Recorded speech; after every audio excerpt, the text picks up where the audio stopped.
সবাইকে জয় যিশু। ঈশ্বরের স্তুতি হোক, ঈশ্বরের প্রশংসা হোক। আজ ঈশ্বর আমাদের মধ্যে সুন্দর মুহূর্তকে দিয়েছেন। আজ আমরা একজন খ্রিস্ট বিশ্বাসীকে পেয়েছি, তার সাথে কথা বলবো। সাক্ষ্য আছে, আমার জীবনে সাক্ষ্য আছে।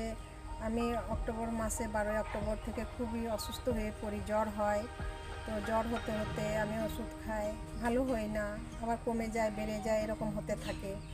তো তারপরে আমার গলায় শ্বাসকষ্ট হয়, খাদ্যনালীতে ঘা হয়। আমি এটা যদিও বা জানতে পারিনি, ডাক্তারের কাছে যখন যাই ডাক্তার আমাকে বলে যে তোমার খাদ্যনালীতে ঘা হয়েছে, তোমার গ্যাস আলসার হয়েছে, গ্যাস সমস্যা হচ্ছে, তাই কারণে তুমি খেতে পারছো না, এরকম হয়। আপনি প্রভু যিশুর বিষয়ে কিভাবে জানতে তো পারেন? আমি প্রভু যিশুর কথা জানতে পারি প্রতিবেশীর মাধ্যমে। প্রার্থনায় গিয়ে আপনি কি শেখেন? আমি যাই অপরের সাক্ষ্য দেখে আমার বিশ্বাস বাড়ে, আমি বাক্য শিখি, তো আমি বাক্যকে ফলো করি, আর আমি বাক্য নিয়ে প্রার্থনা করতে থাকি।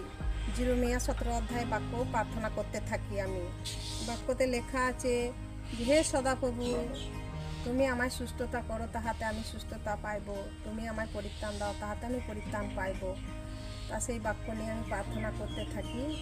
তো তখনই আমি দেখি কটা দিন পর থেকেই আমি আস্তে আস্তে সুস্থতা বোধ মনে করি, এখন আপনি ফ্রি হতে থাকি। কেমন আছেন? এখন আমি অনেক ফ্রি আছি, অনেক ভালো আছি। তো আপনারা দেখতেই পাচ্ছেন যে ঈশ্বর তার লোকদের জীবনে কীভাবে বড় বড় কার্যকে করে চলেছেন। বাক্য যেভাবে বলছে যে, হে সদাপ্রভু, আমি তোমার কাছে আর্তনাদ করিলাম আর তুমি আমাকে সুস্থ করিলে। এই বাক্য এই দিদির জীবনে ঈশ্বর গুঁড়া করেছেন। দিদি, আপনি এখন কতটা খুশি আছেন? আমি অনেক খুশি আছি।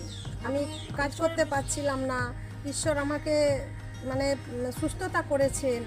তা আমি এভাবেই ঈশ্বরের কাছে বারবার প্রার্থনা করতে থাকি যে আমি যেন যতকাল বেঁচে থাকবো ততকাল যেন ঈশ্বরের মহিমা করতে পারি। তো আপনি এই বিষয়ে নতুন কি বলতে চান? অন্যদের বলতে চাই যে ওরাও ঈশ্বরকে বিশ্বাস করুক, ঈশ্বরের প্রতি ভরসা রাখুক। আমাদের ঈশ্বর মহান আছেন, জীবিত আছেন। ঠিক একদম, ঈশ্বর আমাদের গ্রেট আছেন, মহান আছেন। তিনি মানুষদের জীবনকে পরিবর্তন করেন। এই দিদি কতটা দুঃখের মধ্যে, কষ্টের মধ্যে ছিলেন, কারণ ওনার শরীর পুরো সম্পূর্ণ থকে গিয়েছিলেন, কিন্তু উনি ঈশ্বরকে বিলিভ করেছেন, বাক্য অনুযায়ী প্রার্থনাকে করেছেন, আর উনি এখন সম্পূর্ণ সুস্থ আছেন। এই বড় কাজের জন্য আমাদের জীবিত ঈশ্বরের মহিমা হোক। হালেলুয়া। সবাইকে জয় যিশু।